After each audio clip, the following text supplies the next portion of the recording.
अव्यवस्था घेर में संबलपुर तहसिल कार्यालय पश्चिम ओडिशा प्रशासनिक व्यवस्थार मुख्य भाव में परिचित संबलपुर जिले में लोकों आवश्यक राजस्व जनित सेवा मिल पारुनथिबा नेई अभियोग होईछि। संबलपुर जिलार खोद संबलपुर सदर तहसिल कार्यालय एपरि किछि अभियोग होईछि। एही तहसिल कार्यालय रे बारंबार लोकों राजस्व जनित कार्य पई बेस हैरान होबाकू पड़ुथुबा देखा देइछि। संबलपुर तहसिलदार कार्यालय ठारे ऑफिस खोलुछि सत किंतु कार्यालय रे कर्मचारी देखा मिलुनाही। एमिति किछि अभियोग करिसेंति संबलपुरवासी। तहसिल अधीन रे हेउथुबा कार्यगुड़िक अधिकारी माने कार्यालय रे रहुनथिबारु लोकंकर किछि कार्य हेउनथुबा लोके अभियोग करिसेंति। एही कारणरु विभिन्न लोक तहसिल कार्यालय रे जातिगत प्रमाणपत्र बासगृह और आय सर्टिफिकेट आवेदन करुछंती किंतु तांको ठीक समय रे मिली पारु नथिबारु लोके नाही नथिबा हैरान हेउछंती। एठारे सूचनायोग्य जे किछि मास आगरु संबलपुर तहसिलदार कार्यालय ठारे एपरि घोर अव्यवस्था नेई अभियोग पाइबा परे राजस्व मंत्री निजे तहसिलदार कार्यालय परिदर्शन करी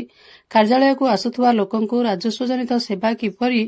पाई परिबे असुविधा न हेबो से नै आवश्यक पदक्षेप नेबाकू कड़ाकड़ी निर्देश देइथिले। तेबे एहा परठारु आशा करा जाउथला जे लोकंकु एठारे आउ किछि असुविधा हेबो नाही। तेबे एबे परिस्थिति समान एने तहसिलदारଙ୍କ प्रतिक्रिया मिली पारि नथिबा बेले तहसिलदार कार्यालय ठारे अव्यवस्था को नै एआईसीसी संपादक आसफ अली खान को समेत आईनजीवी निज प्रतिक्रिया रखिछंती। सर आपनकर परिचय को देबे।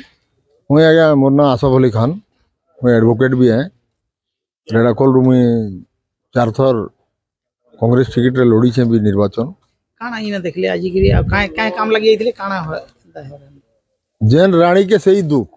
गोयता कहले काय सुख है अवस्था हमर होचे संबलपुरिया लोक मानकर इने केनसिने और नियम कानून आईन काके कई किछि मानवार नहीं। ऑफिसर राज चली छे लाल फीता सही राज चली छे। मंत्री निजे राजस्व मंत्री निजे आसिकरी कहिकरी गले तहसीलदार के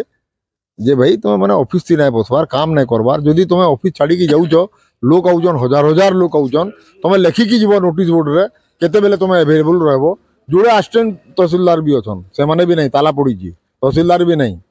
मंत्री रो किछि वैल्यू नहीं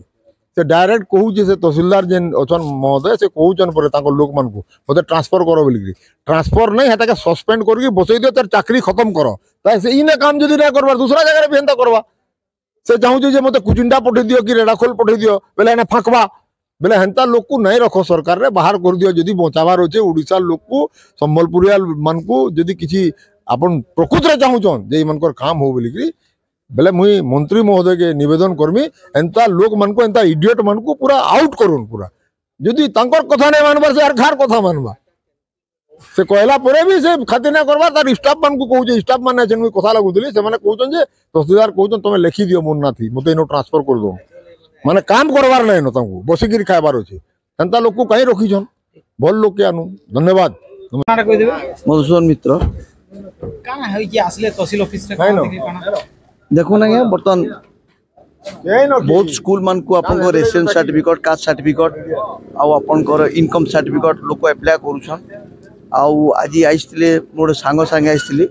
पूरे एफिडेविट कवार लगी तांकर मां कर ये आधार कार्ड नाटा भूल अच्छे बोली एग्जीक्यूटिव मजिस्ट्रेट तहसीलदार पाखे तहसील ऑफिस घंटा टेला वेट करी तहसील ऑफिस साइन बोर्ड रे किसी लेखा नहीं तहसीलदार एडिशनल तहसीलदार कहीं गले तो स्टाफ कहते जे तहसीलदार देछन एडिक्शन करवार लगी कि बाकी जेन जोड़े एडिशनल तहसीलदार अच्छन से भी आपंकर आज ऑफिस से नहीं न तो आम 2 घंटा इन वेट कला पर भी आम जानी ना पार्बा से कहीं गले केते आसबे से कामटा हेबा देखो बर्तमान डिसेम्बर मास 25 तारीख एक्सपायर छुट्टी आरंभ हो तो पेंडिंग काम रोच लोक इनु नहीं माने एत हैरान होचन सबुदिन आउचन वापस जाउचन तो स्टाफ मान पाखे सठिक उत्तर नहीं न से केते आसबे मंत्री तो लेकिन आसिकरी तदारक भी करथिले कहिथिले सब जिनिस ठीक हिसाब से चलवा बोली लेकिन देखवा के गले जेंदा अपन अभियोग करदन न तो किछ ना आबा। देखो ना से मंत्री निजे विजिट करी आइथिले से तागिद भी करिथिले